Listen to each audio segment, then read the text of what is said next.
People often ask me why I moved to Tasmania. When I say people, I mainly mean the people that I left behind in the city. But it is a fair question. After all, if you compare Tasmania to the rest of Australia's states, it ranks last in just about every social and economic indicator that you can imagine. And in addition to that, for the past 100 years, Australians have been moving away from rural Australia. Today, just under 70% of Australians live in our 10 largest cities. So as I said, fair question. Why would I, born and raised in suburban Sydney, move in the opposite direction to the rest of Australia? To move away from the city and into rural Tasmania. I was born into the great Australian dream. 4-bedroom house, quarter-acre block, hardwood picket fence, and a mown lawn. The dream has changed a little bit. Now all the houses have 5 bedrooms, each with their own ensuite. Plus there's a media room because one lounge room and one television just isn't enough stuff. As the houses have gotten bigger, the block sizes have gotten smaller. But the philosophy of the dream, that hasn't changed. I grew up on the southern fringe of Sydney in a place infamously called the Shire. God's country, the locals call it. The Shire is quintessential suburban Australia. The region boasts about its stunning beaches, sparkling waterways, and pristine national park. But my childhood, the reality of growing up in the Shire, was much different to this ideal. By the age of 3, I'd already discovered that I had a love of the outdoors, and I spent most of my time riding my bike in loops on our concrete driveway. A couple of years later, I started riding my bike down the road to the park at the end of the street. It had one of those old metal slides that got so hot in the summertime, you'd slide down with your arms and legs flailing in the air, trying not to let your skin touch the surface for fear of burning yourself. It had a kaiku grass lawn that got mown about once a month. And for the first week, we'd have grass fights with the clippings. In the second week, you'd be able to kick a ball. By the 4th week, the grass had grown so quickly it was now waist deep, and you'd have to wade through it. And we'd chase each other, trying not to trip up.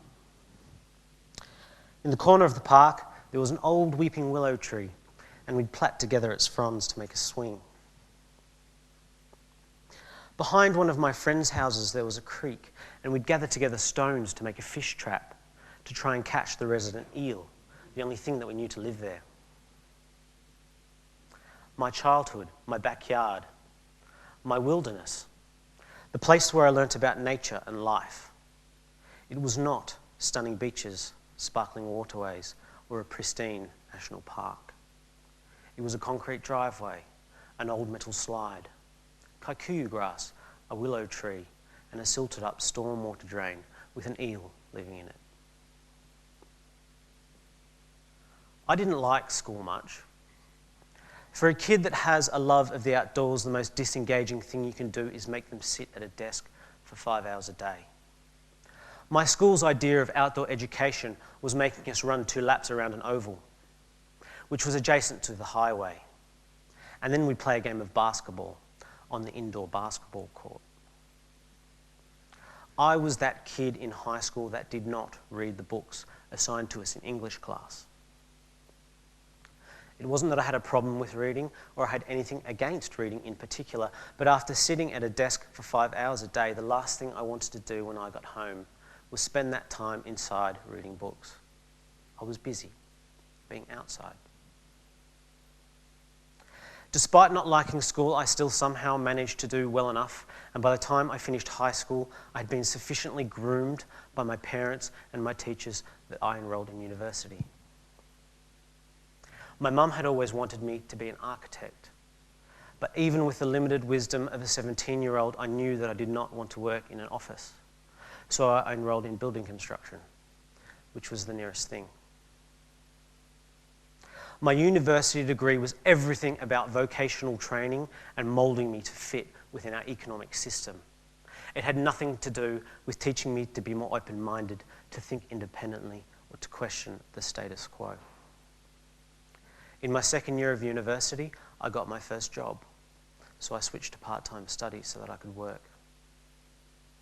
I'd been told my entire life that if I worked hard, if I was good at my job, and if I managed relationships, particularly with my superiors, that I would receive opportunities. I would receive promotions. And by receiving promotions, I would get better pay, and with better pay, I would be able to buy everything that I needed. And with the promotion after that, I would be able to buy everything that I wanted. I would be able to buy the great Australian dream. And in buying that dream, I would effectively be buying my happiness. So that's what I did. I started out labouring and I worked hard, so I was promoted to leading hand. And I was good at that, so I was promoted to foreman. I quite liked those jobs. I was a good foreman, so I was promoted to office administrator, managing contracts. All of a sudden, the entire reason that I'd chosen building construction for my profession was no longer being realised. I was working in an office. But instead of taking a step back, I took another step forward and took another promotion to project manager. I was not a good project manager. But this is what we do. This is what society teaches us to do.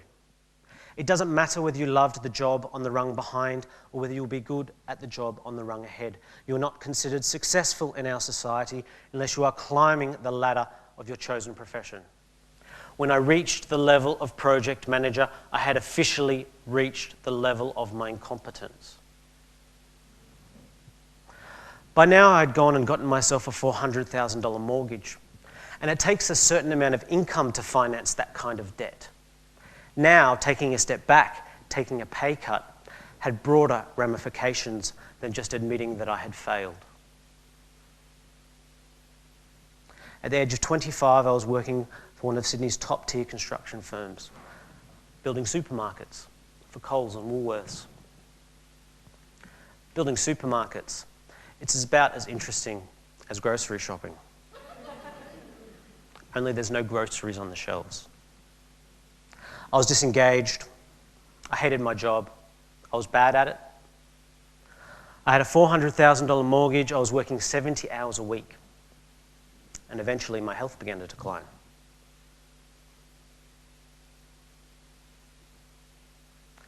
The great Australian dream. It's broken. So, I quit.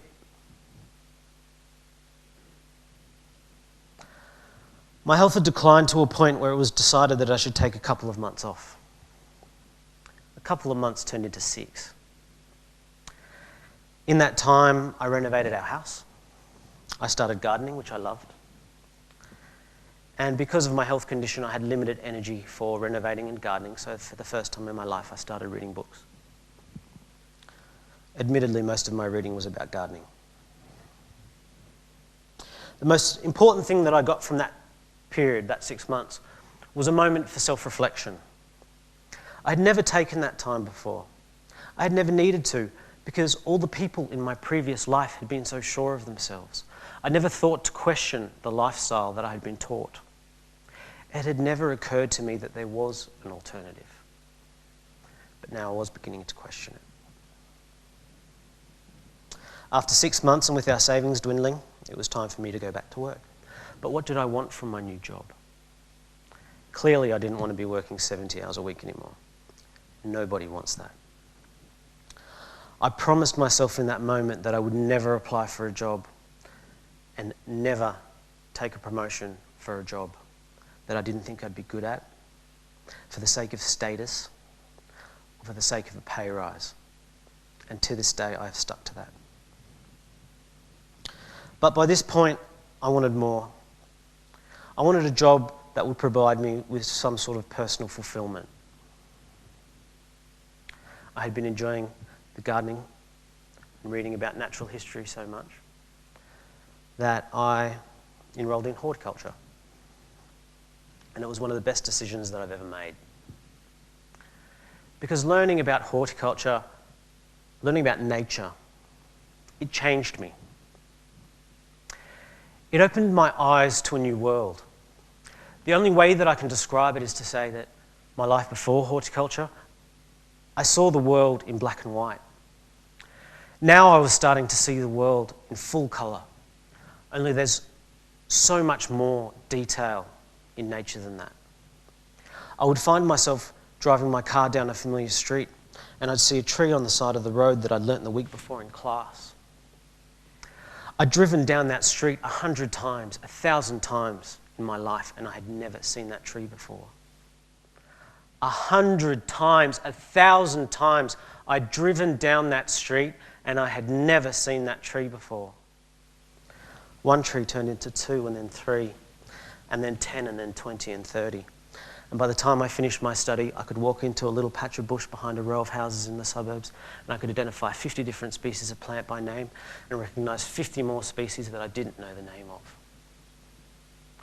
And when you start to see the world with that level of detail, it's wondrous. It's beautiful.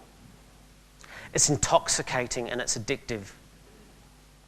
And when you start to see the world in that level of detail, you can't stop seeing it.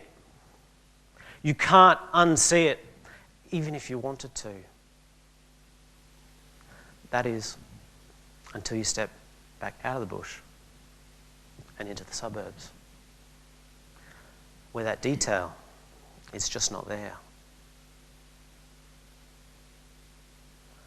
That was when I began to realise how artificial, manufactured and unhealthy our urban and suburban environments are. That was when I came to the confronting realisation that my childhood, the one that I had enjoyed, I hadn't enjoyed it because it was good. I had enjoyed it because I didn't know any better. My love of the outdoors was not a love of the outdoors, it was a craving for nature. We live in a society with a political and economic system that measures our prosperity in gross domestic product, GDP. But GDP growth is no longer leading to increases in our happiness. Our lives are being increasingly shaped by the marketing industry and technology, and our urban and suburban environments are becoming increasingly detached from nature. I do not want to live in that world. I will not live in that world. I didn't just need a career change. I needed a new lifestyle. Now, several years later, married and with 2 kids, we sold our 2-bedroom fibro shack on 700 square metres of land in the outer suburbs of Sydney. And we bought a 20-acre property 30 minutes north of Launceston and built ourselves a brand new 4-bedroom house, all of which cost us less money than we sold our house in Sydney for. And the life that I have here, it's even better than I had dreamed. Now when my children go outside to play, they're not playing in grass that's mown by council contractors, they're playing in grass that's grazed by sheep. And just a couple of months ago, both of my boys, they got to witness a lamb being born. Didn't that make for some interesting questions? When they go outside to play in the trees, it's not an old willow tree. It's native bush, eucalyptus and wattle. And the bush is full of wallabies, wombats, bandicoots, birds. When they go down to our creek, they're not trying to catch eels, they're trying to find platypus. I don't work 70 hours a week anymore. I work part-time, 4 days a week, less than half the hours that I used to work. I spend the rest of my time doing the things I love, spending time with my family and working on our property, growing our food. And the time that I spend doing that is worth infinitely more to me than the money I could be earning if I was spending that time working.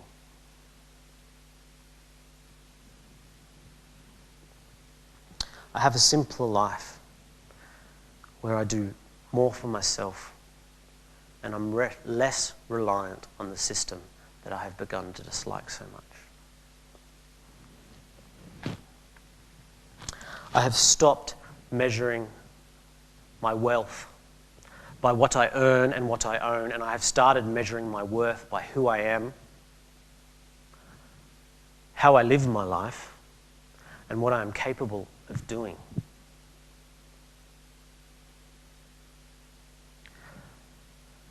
When I stand here and tell you my story, I realise that my lifestyle of growing food on a 20-acre property probably isn't for everyone. And I'm not trying to convince you that it is. But I also know that there are many, many people that are disengaged and unhappy with the lifestyle of the great Australian dream that society has taught us. And for those people, I would like to say that my lifestyle is just one of many alternatives. And if you choose to search for it, you will find an alternative that suits you. And you will be happier for it. People often ask me why I moved to Tasmania. The great Australian dream, it's broken. So I quit. I decided to find a new way to happiness. And that way, it led me here. Thank you.